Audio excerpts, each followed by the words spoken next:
Hey gamers, Maniac here with GameAccess.net. Finally getting to part 2 of my review of the Midsummer Fantasy Renaissance Fair.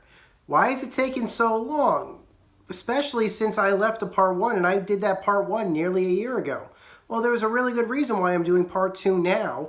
When I did part 1, my review of the Midsummer Fantasy Renaissance Fair was published after the fair was over. And while I talked about things like the venue, the storyline, the events, the special the vendors and the foods and everything else, and I'll post a link below on part 1 if you happen to have missed it. I held off talking about the finale. So why wait a year to talk about the finale? Because while the event was over when I first published part 1, the event is happening again this year. And we're a little bit around 2 months away from its upcoming release. Now would be a perfect time, I think, in order for me to talk about part 2 and to get people remembering that the Midsummer Fantasy Renaissance Fair is happening. And I'm really looking forward to it. So, again, anything that I don't talk about is going to be in part 2, is going to be in part 1. Part 2 is going to be dedicated specifically to the big finale. Now, it's tradition that the Midsummer Fantasy Renaissance Fair has a big finale event the last Saturday that the event is going on. It usually happens over the course of, the event itself usually happens over the course of 3 weekends. But on typically the last Sunday that they're there in the Ansonia Park in, in Warsaw Park in Ansonia, they have a special night event where they do some specialty stunt. And we're going to be talking about that specialty stunt right now in this video. And hopefully you enjoy hearing about it. When I went to the event, I intentionally attended on the day of the special stunt. That was the only day that I attended the fair when it was showing. And that's part of the reason why it shows. The other reason was because the weather was actually quite nice and pleasant that day. And on other weekends, unfortunately, it wasn't as pleasant as it was on the day that I chose to go. But that's neither here nor there. We can't control the weather, not just yet. So what happened during the event? Now, in order for me to set it up, I have to explain that the event does have stunt performers and headliners. So these people are actually properly trained. And the story that I'm about to tell you is based upon people that certainly claim to be trained. Don't do this at home. And I'm sure that if anybody who was involved in this stunt is watching this video, they will post a comment below. Please do if you were assuring everyone that you were in fact properly trained, because this was a very dangerous stunt. And I'm going to describe a stunt and what happened with it that you should absolutely not try at home, especially if you don't have training for that sort of thing. Now, the event was basically headlined by 2 of the show's main performers, Wyck, W-Y-C-K, I believe is how he spells his name, and Daniel Greenwolf, the very, very, very Irishman, who are both stuntmen. Wyck has done this. I've seen Wyck do escape work in the past. Daniel's a magician, of course, and a really funny guy. I don't know how to describe these guys. It's just 2 great characters that, regardless of whether you catch the final stunt or not, you should definitely catch their shows if you do happen to attend the Fantasy Renaissance Fair. So the event was basically based upon an escape attempt by both Wyck and Daniel Greenwolf working together. The idea was that Wyck was basically going to be wrapped in barbed wire, real barbed wire. We'll get to that in a minute. And Daniel was going to be chained up, like essentially wrapped in metal chain, and locked together with multiple padlocks. I believe 8 padlocks was his original intention. So, as the night was getting ready to progress, the idea was that both of them were going to be locked in a wooden cage that was going to be set on fire at the top. Over the course of the field, and this was a plenty big field, it was usually used for like human chessboards and stuff like that, they had rows and rows and rows of fireworks that were set off with various timed fuses. Sasha the Fire Gypsy, I believe I'm pronouncing her name correctly, was trained basically to light all the fuses as the trick went on. And in case there was any issues with that, like let's say the fuse accidentally burnt out for whatever reason, defective fuses can happen, to relight immediately. And she agreed to do that. So they warmed up the crowd, and anybody that happened to be at the event last year might actually know my face, because I was inadvertently involved in the warm-up. What happened is that they had several of the performers do a bit of a stunt show before, some body movements and things like that, basically. Tumbles, things like that. Performance before the show started. And then they decided another group came in, and I unfortunately don't know the group's name. Again, if you know the group's name, you can post a comment below. That was doing some whip work. Now, they needed a volunteer to do the whip work, and somehow I got pulled into the field. Thank you, by the way. So I got pulled down to the field, and they stuck a cigarette in my mouth. They blindfolded me. They held me still, right in front of a very large group. I know it sure sounds like a fun Saturday night, and it was. And so they said, for the love of God, don't move your head. So they took a whip, and they lit it on fire. And you could probably see where this is going. They tried to knock the intention was to knock the smoke out of my mouth. It wasn't lit, but it was going to be. If anything, I was more disappointed in the fact that I was involved in the trick, because I personally wanted to see it myself. And I think I said it.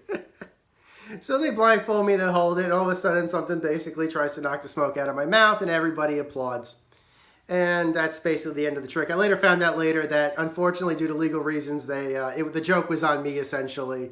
I wasn't in any danger. They didn't actually whip it out of my mouth, or at least try to. They basically just did this. Somebody just like whacked it like that, basically. So I guess the joke was on me. That's fine. So, meanwhile, the two main performers were basically getting ready to do their performance. Wyck was getting wrapped in barbed wire, and Daniel Greenwolf was locking himself and checking the padlocks. Now, Daniel, being meticulous, and I was watching him very closely, he wasn't happy with one of the padlocks. I think he was intending to use 8 padlocks. I was under the assumption that he was planning on picking them or something. He didn't have the keys. I think he was planning on lock picking them. One of the locks themselves, he termed defective. So he simply threw it out so that he only used 7. But again, you make that decision, and that's fine. Obviously, safety is very important for the performers. Meanwhile, Wyck was basically using barbed wire, wrapping up in barbed wire.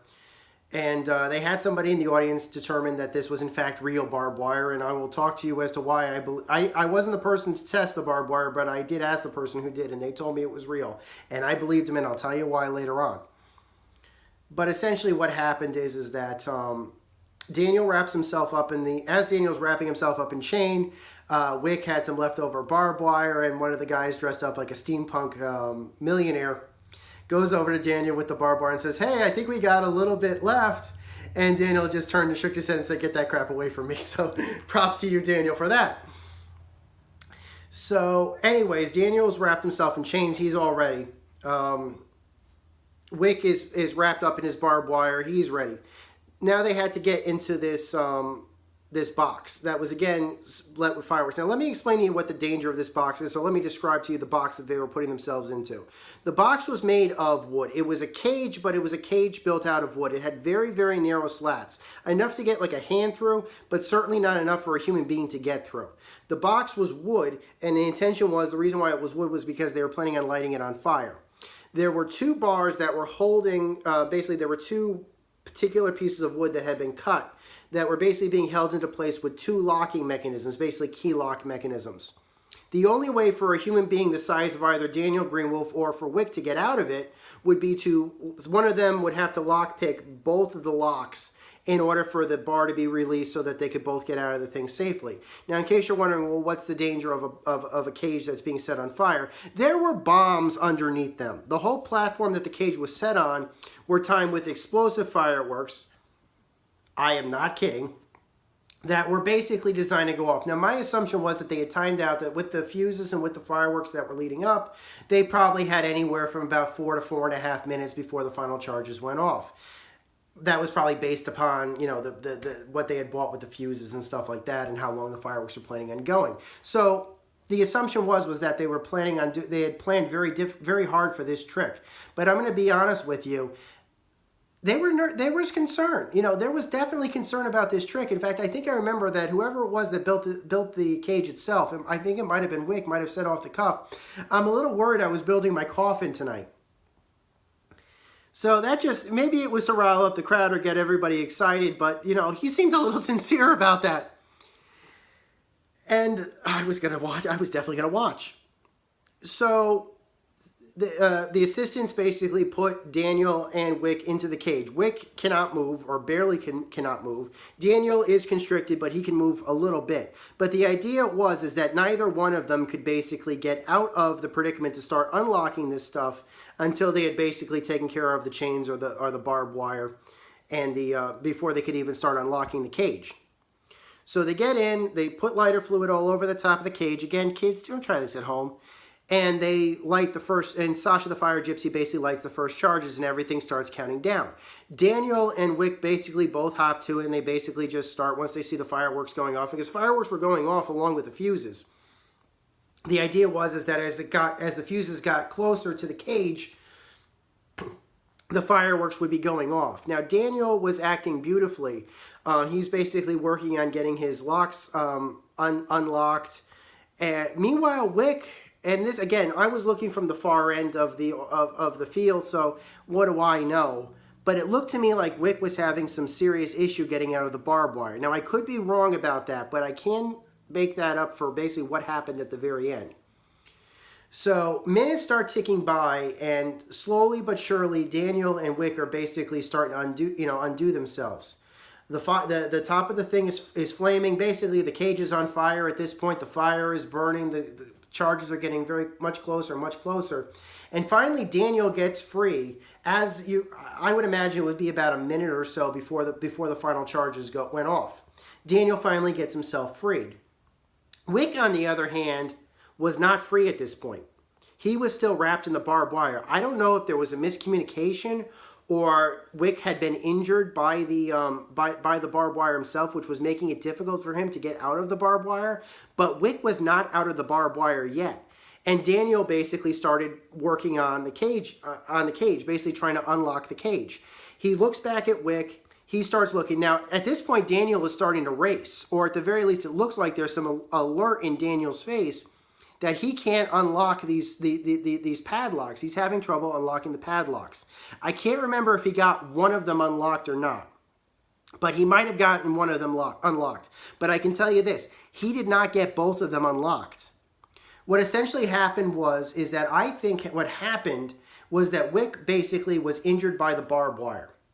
And this somehow delayed the trick, making it harder for Wyck to help Daniel. The idea, I think, was how it had choreographed was that Daniel and Wyck were basically supposed to work on both of the locks together. I think Daniel might have timed it out in his head and might have thought he didn't have enough time to unlock both of the locks by himself without Wyck's help. And Wyck had not gotten out of the barbed wire yet. Finally, what seemed like about 30 seconds before the charges went off, Daniel grabbed the top of the cage with his bare hands and with his heavy boots essentially started kicking. I am not kidding. Kicking at the cage. Now, the cage, thankfully, had been weakened by the fire damage that was done to the top. I don't know if that was intentionally part of the trick or not, but that's what happened. So, essentially, he starts kicking his way, trying to brute force his way out of the cage. Finally, a couple of the bars in the wooden cage finally smash outwards. Daniel literally grabs Wyck and starts pulling him out of the cage, and literally within about 15 seconds of them getting out of the cage exploded. It literally blew up. Both of the men were safe. Wick looked like he had some severe injuries. Now, I can't be absolutely certain about that, but Wick was bleeding from the barbed wire, which is what makes me think that the barbed wire that they wrapped him in was probably for real. The trick was finished. Everybody took their bows. Thankfully, both men were safe. The cage exploded without the minute, and the trick was done. I have never in my entire life seen a trick like that before, and I was not more concerned. Now, I know how tricks like that go. I've watched Inside the Magician's Code, and I can tell you this right now. They were really doing that.